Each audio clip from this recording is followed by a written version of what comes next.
कायद आज़म मोहम्मद अली जिन्नाह का दौरा कश्मीर। जनाब के खुर्शीद साहब कायद आज़म के दौरा कश्मीर के बारे में मज़ीद कहते हैं कि all India States Muslim League के सदर नवाब बहादुर यार जंग की वफ़ात की खबर मिलने के रोज़ मेरी मुलाकात चौधरी गुलाम अब्बास और AR सागर से हुई।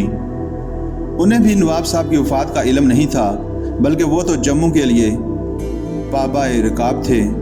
मैंने चौधरी साहब को बताया कि मैं इस खबर पर ताज़ीती या तरदीदी बयान लेने के लिए दोबारा कायद आज़म के पास जा रहा हूँ। चौधरी साहब, सागर साहब और मैं हम तीनों कायद आज़म के पास हाउस बोट पहुँचे तो उनके पास 4-5 तार आ चुके थे। तार भेजने वालों में All India States Muslim League के secretary general mister Mahmood Al Hasan Siddiqui, Associated Press of India और नवाब बहादुर यार जंग की बेगम भी थी। खबर की तस्दीक हो जाने पर कायद आज़म अज़ुर्दा दिखाई दे रहे थे। उन्होंने ये भी कहा कि all India States Muslim league क्या थी, वो तो बहादुर यार जंग की ज़ात ही थी। फिर उन्होंने अपने सेक्रेटरी मिस्टर लोबो को बुलाकर उसे अपना ताज़ीती बयान लिखवाया।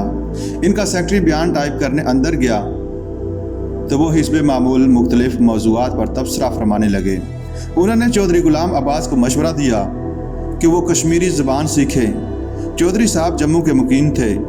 मुसलमानों की भारी तादाद जो वादी कश्मीर में रहती थी, इनकी मादरी ज़बान कश्मीरी थी। कायद आज़म के इस मशवरे पर चौधरी साहब कहने लगे, मैं बूढ़ा हो चुका हूँ, इस उम्र में कैसे ज़बान सीखूँगा।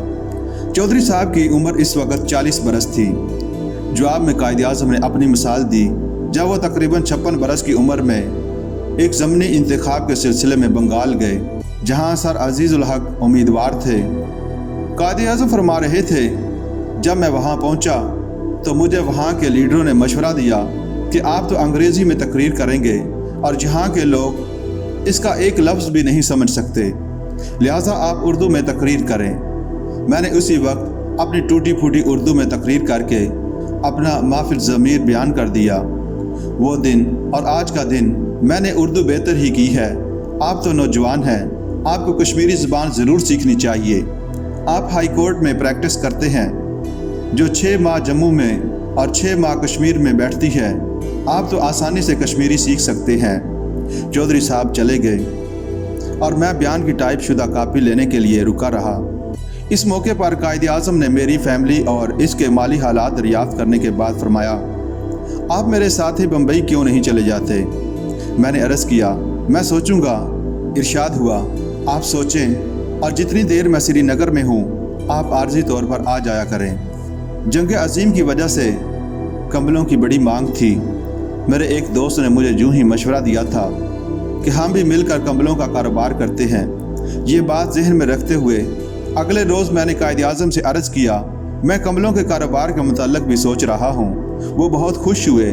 हाँ, मुसलमान को कारोबार में भी आना चाहिए। उन्होंने मेरी ख्वाहिश को पसंदीदगी की नज़र से देखा और 5 मिनट तक इसी मौजू पर हदायत देते रहे। फिर फरमाया, जब ये कारोबार शुरू करोगे मुझे भी कंबल भेजना, मैं आपका कारखाना भी देखूंगा। मैंने अर्ज़ किया, हमारा कारखाना तो कोई नहीं, ये तो अभी एक सोच है जिसका जिक्र मैंने आपसे किया है। मैंने इम्तिहान दे रखा था, लिहाजा छुट्टियों के बायस मैं कायद आज़म के यहाँ आर्जी तौर पर काम करने के लिए राज़ी हो गया। 1 जुलाई को कायद आज़म रियासती वज़ीर आज़म की दावत पर सरकारी मेहमान के तौर पर 15 रोज़ के लिए सरकारी गेस्ट हाउस नंबर 4 में मुंतकिल हो गए, जो श्रीनगर में इस नहर के किनारे वाक़या है जो झील डल को दरिया से मिलाती है। कायद आज़म ने कहा, मैं 1 जुलाई से इनके दफ्तर में रोज़ाना 3 घंटे आर्जी तौर पर काम करूं, ताकि उर्दू खत ख़ताबत और अखबारात के सिलसिले में उनकी मावनत हो सके। कायद आज़म पहले 5 मिनट कश्मीर, हिंदुस्तान और गांधी के मुताल्लिक़ गुफ्तगू फरमाते, फिर मुझे उर्दू के खतूत देते जो मैं इन्हें पढ़ कर सुनाता।